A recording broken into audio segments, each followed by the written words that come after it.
ఈ head constable Venkataramayya గురించి చెప్పాలంటే నేను ఫస్ట్ నుంచి చెప్తున్నాను, యాజ్ ఎ డైరెక్టర్గా నా ధర్మం నేను చేశాను. ఆ రోజు చేస్తానని చెప్పాను, చేశాను. అంతకుమించి ఈ సినిమా గురించి నేను బిఫోర్ రిలీజ్ ఎక్కువ మాట్లాడతాం నాకు ధర్మం కాదు. నా మెంటాలిటీకి ప్రస్తుతం నేనేం మాట్లాడదలుచుకోలేదు ఈ పిక్చర్ గురించి. ఇంకా మన సినిమాతో పాటు ఇంకా 11, 12, 14వ తారీఖు రిలీజ్ అవుతున్న అన్ని సినిమాలు కూడా ఆ భగవంతుడు ఆశీర్వదించి అన్ని హిట్ కావాలని, నాకు కూడా ప్రేక్షక దేవుళ్ళు 33 మార్కులు ఎక్కువ కోరుకోవట్లేదు, 33 మార్కులు వేస్తే ఫస్ట్ సినిమాకి నేను 100 మార్కులతో ఫీల్ అవుతాను. నమస్కారం, థ్యాంక్ యూ. శ్రీనివాసరావు గారు ఇది ఫస్ట్ సినిమా డైరెక్షను. అయితే నేను లొకేషన్లో ఎప్పుడు ఉంటూ ఉంటాను. ఆ ఫస్ట్ కొత్తగా చేసినట్టు కానీ ఆ తడబాటు కానీ ఏమీ లేకుండా చాలా బాగా చేశారు. మీరు యాడ్ చూస్తేనే చూసి ఉంటారు, పేపర్ యాడ్ ఇచ్చాము కదా, దాంట్లో సాంగ్స్ నారాయణమూర్తి గారిని కొత్తగా చూపించాడు. ఒక కొత్త డైరెక్టరు ఒక సీనియర్ ఆర్టిస్ట్ని కొత్తగా చూపించడం అంటే అది మాటలు కాదు.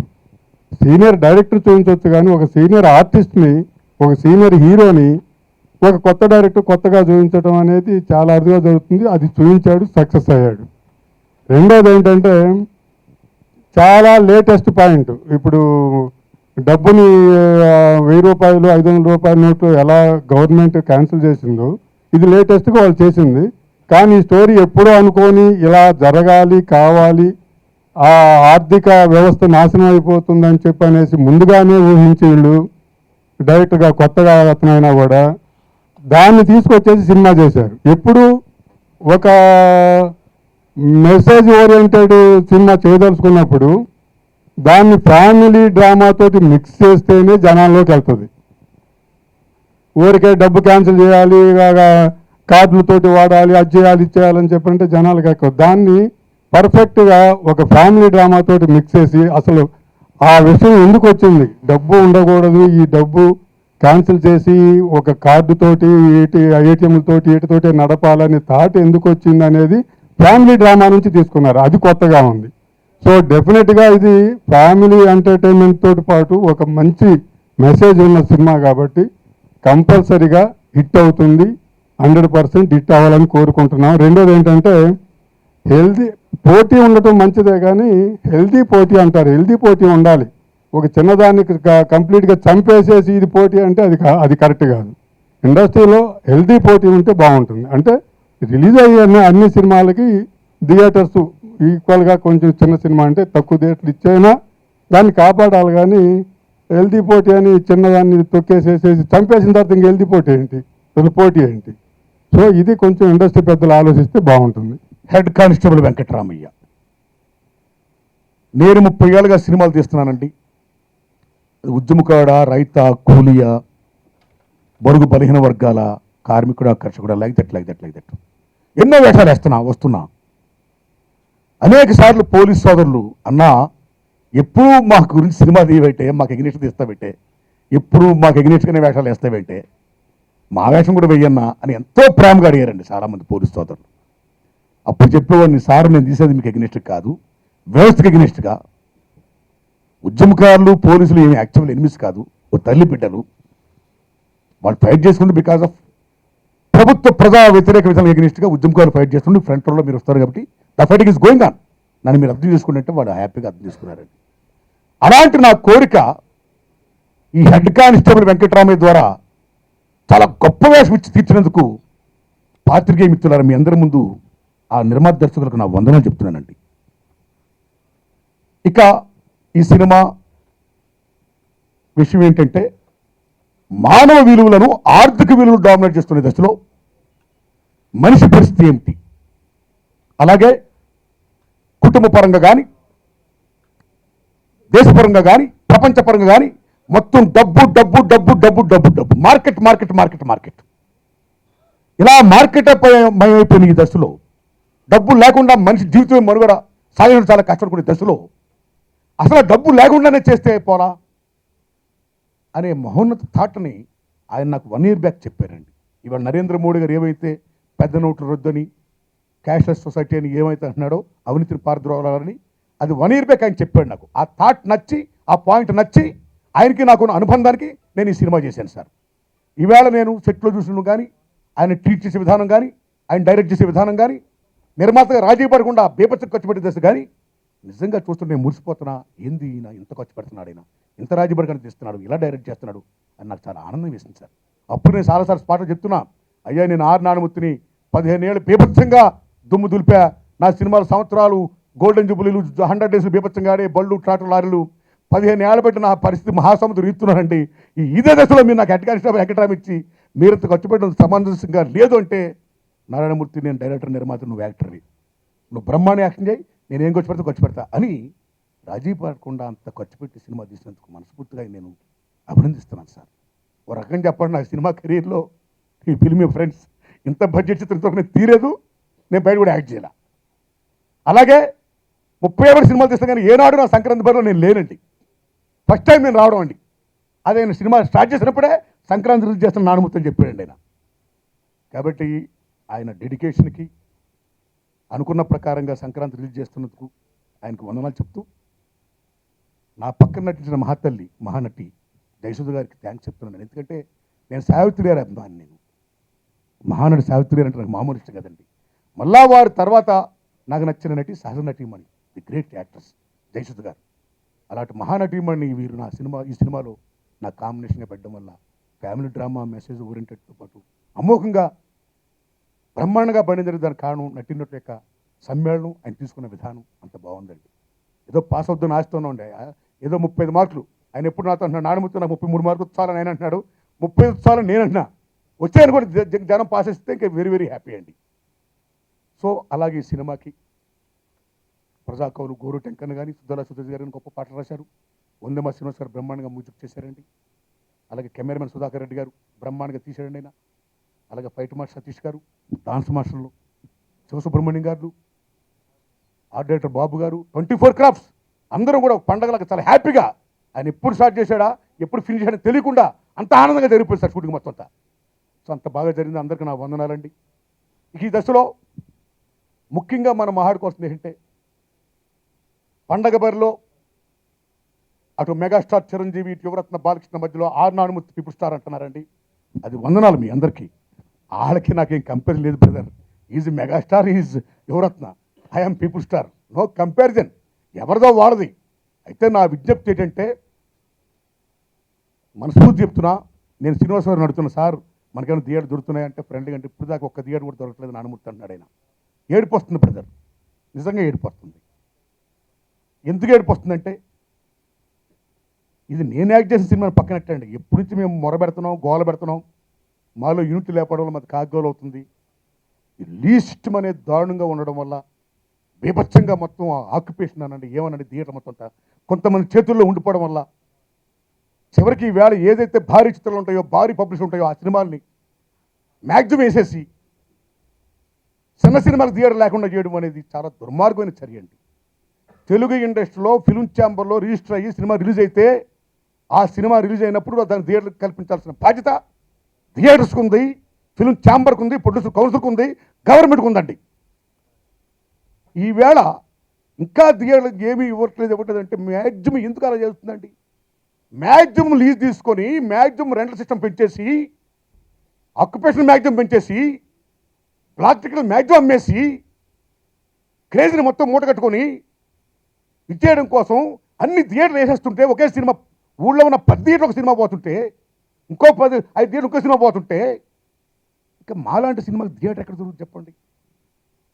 ఇది చాలా దుర్మార్గం. ఎక్కడ ఇండస్ట్రీ బతుకుతుంది? ఎక్కడ where is competition? Cinema release అయితే కాంపిటీషన్ ఏంటో తెలిసేది. సో ఏంది దుర్మార్గం? పండగ సెలవులు భారీ సినిమాలే, వాళ్ళ సినిమాలే, అన్నీ ఉన్న వాళ్ళ సినిమాలే, క్రిస్మస్ హాలిడేస్ వాళ్ళ సినిమాలే, భారీ సినిమాలే, విజయదశమి హాలిడేస్ వాళ్ళకే, ఆ పబ్లిక్ హాలిడేస్ వాళ్ళకైతే సగటు సినిమా ఎప్పుడు? థియేటర్లో భారీ సినిమాలు లేనప్పుడు, పండుగల పబ్బలు లేనప్పుడు థియేటర్ ఫీడింగ్ కోసం చిన్న సినిమాలు డేట్స్ ఇస్తారా అండి? ఎంత దుర్మార్గం అండి, ఎంత దుర్మార్గం అండి ఇది. సో తెలుగు సినిమా అనేది స్టార్ట్ చేస్తే రిలీజ్ అవ్వాలి, రిలీజ్ అవ్వడం కోసం థియేటర్ కల్పించాలి. సక్సెస్ ఫెయిల్యూర్ ఎవరి చేతిలో ఉందండి? జనం చెప్పాలి. ముందు తల్లి బిడ్డని 9 మాసాలు మోసిన తర్వాత కనాలి. ఆ బిడ్డ ఖండం కోసం, ఆ పంచభూతాలు గాలి పీల్చడం కోసం అవకాశం ఇవ్వాలి. That is the film industry. కాబట్టి నేను విజ్ఞప్తి చేస్తున్న ప్రొడ్యూసర్ కౌన్సిల్ని, ఫిల్మ్ ఛాంబర్ వారిని, పండగ సంక్రాంతికి ఎవరు ఏ సినిమా రిలీజ్ చేసినా సరే ఊళ్ళోకి 20 థియేటర్ ఉంటే మాకు భారీ చిత్రాల్లాగా, బీభత్సమైన బడ్జెట్ చిత్రాల్లాగా అలాగా అన్ని థియేటర్లు మాకు ఇవ్వద్దు. మాకు కనీసం మా సినిమా ఆడటం కోసం ఒక్క థియేటర్ని, ఊరికి థియేటర్ని ఇవ్వండి. ఇవ్వాల్సిన బాధ్యత మీపై ఉంది, గవర్నమెంట్ పైన ఉంది. ఇది నా విజ్ఞప్తి. కాబట్టి దయించి మీరు థియేటర్ ప్రొవైడ్ చేయండి. మాకే కాదు, ఏ సినిమా రిలీజ్ అయినా సరే, తెలుగు సినిమాకు ముఖ్యంగా. ఏ తెలుగు ఇండస్ట్రీ నమ్ముకొని ఇవాళ మనందరం ఉన్నామో, ఏ 24 క్రాఫ్ట్స్ అయితే ఎలా ఉన్నాయో ఆడందరూ మనుగడ సాగించాలంటే ముందు తీసే సినిమా రిలీజ్ అవ్వాలి. ఆడద్దాడదని మన చేతుల్లో జనం చెప్తారు. అది ముందు లెట్ ఇట్ బి రిలీజ్. అవకాశం మీరు కల్పించాలి. అది ప్రొడ్యూసర్ కౌన్సిల్ బాధ్యత, అది ఫిల్మ్ ఛాంబర్ బాధ్యత, అది గవర్నమెంట్ బాధ్యత. ఆ దశలో పండగ రిలీజ్ అయ్యే అన్ని సినిమాలకు కూడా మేము భారీ చిత్రాలు కల్పించినట్టుగా మాకు 1200, 1000, 2000 అన్ని థియేటర్లు మాకెందుకండి? మాకు వచ్చే జనం మాకు వస్తారు. వాళ్ళు చూస్తే బాగుంటే, మెచ్చుకుంటే మౌతులు స్ప్రెడ్ సక్సెస్ అవుతుంది. అవకాశం కల్పించండి. ఊరికో థియేటర్ మాకు కల్పించండి. మలయాళ సినిమాలకి, సగటు సినిమాలకి బ్రతికించండి. అప్పుడే ఇండస్ట్రీ న్యాయంగా మీరు చూస్తున్నట్టు లెక్క. లేకపోతే కొంతమంది చేతుల్లో ఇండస్ట్రీ ఉంది. ప్రజాస్వామ్యం ఏ రకంగా అయితే అప్పుడు ఇంకా మహానుభావుడు చెప్పినట్టు to the people, for the people, for the people. మీకు తెలుసు కదా, to the people, for the people, by the people. అంత గొప్ప నిర్వచనం ప్రజల చేత, ప్రజల కొరకు, ప్రజల చేయ ఏర్పడ్డ ప్రజాస్వామ్యం ఈవేళ to the people, torch the people అవుతుంది. By the people, buying the people అవుతుంది. For the people, far the people అవుతుంది. అలా కాకుండా ఇండస్ట్రీ అంటే కొద్ది మంది చేత, కొద్ది మంది కొరకు, కొద్ది మంది చే నడబడుతున్న ఇండస్ట్రీ కాకుండా, ఇండస్ట్రీ అంటే అందరిది, అందరి కోసం నడబడుతున్నది అనే మాట నిజం కావాలంటే పండగ కానీ ఎప్పుడు కానీ ఎప్పుడు రిలీజ్ అయిన సినిమాలు కూడా దయించి థియేటర్ ఇప్పించి మాకు కూడా న్యాయం చేయాల్సిందిగా నేను విజ్ఞప్తి చేస్తున్నానండి. జయసుధ గారితో రొమాన్స్ ఎలా చేశారన్నాడు ఆయన. ఏ తమ్ముళ్ళు, మహాతల్లి, మహానటి ఎన్టీ రామారావు గారితో నటించి, నాగేశ్వరరావు గారితో నటించి, శోభన్ బాబు గారితో, కృష్ణ గారితో, కృష్ణరాజు గారితో, ఎందరో, శివాజీ గణేశన్ గారితో నటించిన మహానటి, మహాతల్లి. ఏమి నటిమని ఆవిడ రొమాన్స్ చేసింది ఏముండదు తమ్ముడు, ఓన్లీ యాక్షనే. ఓన్లీ డైరెక్టర్ గారు ఏం చెప్తారు, డాన్స్ మాస్టర్ ఏం చెప్తారు, చిన్న యాక్షనే. ఒక విషయం చెప్పాలి మీకు, ఎంత గొప్ప మహానటి అంటే, ఎంత సపోర్ట్ చేసే మహానటి అంటే, ఒక డ్యాన్స్ మూమెంట్లో ఆవిడ బుగ్గ నేను ఇలా కొట్టాలి.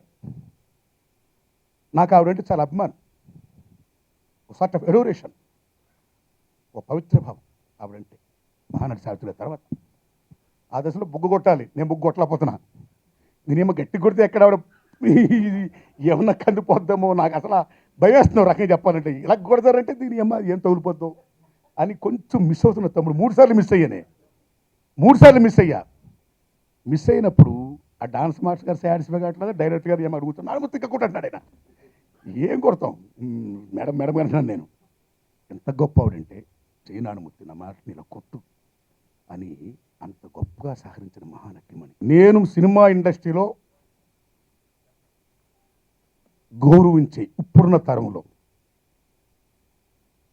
అంటే ఆ రోజుల్లో మేము కె బాలచంద్ర గారిని, మా గురువు గారిని, బాపు గారిని, రాఘవేంద్రరావు గారిని, విశ్వనాథ్ గారిని, ఇలాంటి ఉద్దండ మహానుభావులు చూశాను. ఆ టైంలో నాకు మా గురుగారు అంటే చాలా ఇష్టం అండి. ఎందుకంటే కథా, స్క్రీన్ ప్లే, మాటలు, డైరెక్షన్, యాక్షనే కాకుండా, ఆల్రౌండే కాకుండా ఆయన ప్రతి సినిమాలో కూడా ఒక ఏదో message. That is the greatness of Das and my Guru. It's my feel right. నాకు మా గురుగారు ఇష్టం, మీకు రాఘవేంద్ర గారు ఇష్టం, తప్పే ఉంది. నాకు గోంగూర ఇష్టం, మీకు తోటకూర ఇష్టం. నా ఇష్టం మా గురువు గారు రైట్. ఇప్పుడున్న తరంలో ఇప్పుడున్న తరంలో నేను లైక్ చేసి, ఇవాళ రాజమౌళి గారు ప్రపంచపరంగా మన తెలుగు చలనచిత్ర యొక్క ఖ్యాతిని మార్కెట్ని పెంచిన మహానుభావుడైన రాజమౌళి గారు, మామూలు విషయం గారు, సెల్యూట్ టు హిమ్. అలా వివిఎన్ నాయక్ గారు ఏం సినిమా తీస్తారు, ఎంత గొప్పవాడైనా. ఎందరో మహానుభావులు ఉన్నారు ఇవాళ, ఒకళ్ళ ఇద్దరా. అయితే నాకు ఇప్పుడున్న యువతరంలో ఆ రోజుల్లో మా గురుగారిని ఎలా లైక్ చేసి ఉన్నాం, ఏం చేస్తున్నాడని, అలాగే ఇవాళ పూరి జగన్నాథ్ గారు అంటే నాకు మహా ఇష్టం. ఎందుకు మహా ఇష్టం అంటే, ఆయన కథా, స్క్రీన్ ప్లే, యాక్షనే కాకుండా పలానా టైంలో నేను సినిమా స్టార్ట్ చేస్తున్నాను, పలానా టైంలో నేను రిలీజ్ చేస్తాను అని ఫాట్ హిట్లు కొట్టే అనన్య సామాన్యమైన ప్రతిభా పాఠవాలున్న దర్శకుడు పూరి జగన్నాథ్. ఏ సినిమా ఒక మెసేజ్ తీసుకుంటాడు ఆయన, నాకు బాగా ఇష్టమైన. సో అలాంటివి అయిన నా మీద ఉన్న అభిమానంతో ఆ టెంపర్ సినిమాలో గొప్ప వేషం నాకు ఆఫర్ చేశారు ఆయన.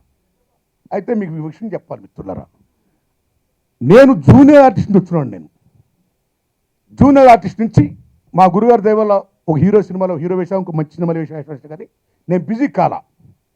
మళ్ళా అనేక స్ట్రగుల్స్ మళ్ళీ ఏమైపోతుంది నా బతుకున్నప్పుడు నేను హీరో అవ్వాలంటే నేనే డైరెక్టర్ అవ్వాలి, నేనే డైరెక్టర్ అంటే నేనే ప్రొడ్యూసర్ అవ్వాలి. నాకు నేనుగా అర్ధరా సొంత తీసుకుని ఇంతవరకు ఇలా వచ్చిన వాడిని. నేను ఇలాగ వచ్చిన వాడిని నేను బయట సినిమాలు చేయను. చేశానంటే ఆ సినిమా నా మీద ఉండాలి. I don't want go back again. నేను సబ్బు వేషాలు లేను. నేను జూనియర్స్ వచ్చిన సబ్బు ఇప్పుడు చూస్తాను, మళ్ళీ చూడదలుచుకోలే. కాబట్టి పూరి జగన్నాథ్ గారికి, ఎన్టీఆర్ గారికి మనస్ఫూర్తి దండం పెట్టా. జగన్నాథ్ గారు గొప్ప వేషాలు నాకు ఇస్తూ నాకు హెల్ప్ చేయాలని మీరు ఇస్తున్నారండి, నాకు తెలుసు. మీకు నా ధన్యవాదాలు. కానీ నేను సబ్బులేనండి, నన్ను ఇలా వదిలేయండి. నా ఏముంటుంది, నా రాజ్యాన్ని నేను రాజుని. నువ్వు పంచపక్ష పరమాలు తింటావు, తినబ్బా, నేను గెంజితో హ్యాపీగా తాగుంటా. నువ్వు ఏసీ గదిలో పడుకో హ్యాపీగా, ఏసీ దాని వాట్, నేను చెట్టు కింద హ్యాపీ కాలేజ్ పడుకుంటా. Because to my Kingdom I'm a king, I want be like this అని వారు చెప్పి దండం పెట్టా. నన్ను చాలా చదువు అర్థం చేసుకున్నారు. But in this film I'm the hero, head constable Venkataramayya. చేస్తా. ఎవరైతే నాతో ఆంటోనీ క్వీన్ ఉమరముక్తాలా చేస్తారో చేస్తా. ఎవరైతే నాతో శంకరాభరణం స్వామివారి వేషిస్తారో చేస్తా. నాకు నచ్చితే నేనే హీరోని చేస్తా, అలా చేయను. Then what's wrong? I don't know what's wrong. అంతకంటే ఏ కాదు లేదమ్మా. తమ్ముడు విను, చిన్న తమ్ముడు, ఇలాంటి ఫిట్టింగ్లు పెట్టకు నువ్వు. మానవ జీవితమే ఎవడ ఉనికి కోసం చేసే ఫైట్. సో నా ఉనికి నాదబ్బా, ఏందబ్బా, నాకు హ్యాపీగా ఉండాలి. 30 ఏళ్ళ బట్టి ఇలాగ వస్తున్నాను నేను, ట్రెండ్ సెటర్ అనిపించుకున్నాను నేను. ఒక బళ్ళు, ట్రాక్టర్లు, లారీలతో పాటు మొత్తం సినిమాలు బీభత్సం చేస్తున్నాను నేను. ఇవాళ మళ్ళీ ఎగైన్ బ్యాక్కి వెళ్ళాలా నేను? Not necessary. I want be like this. Thanks a lot. Right. ఓ హెడ్ కానిస్టేబుల్ వెంకటరామయ్య లాగా, ఓ జవాన్ లాగా, ఓ ప్యూన్, అటెండర్, ఓ రైతు, కులవృత్తులు వాళ్ళు, అట్టడుగు వర్గాల వారు, ఓ డిఫరెంట్ క్యారెక్టర్స్ ఏమున్నాయో. సత్కాల శక్తులు చలంగారు చేసినట్టు, మట్ల మాణిక్యులు చలంగారు చేసినట్టు, మూగ మనసులు అక్కిన నాగేశ్వరరావు చేసినట్టు, ఆత్మబంధువులు ఎన్టీ రామారావు గారు చేసినట్టు, దంగల్లో అమీర్ ఖాన్ చేసినట్టు, అలాంటి వేషాలు ఎవరైనా నాకు ఇస్తే, నాకు నచ్చితే తప్పకుండా చేస్తానన్నా.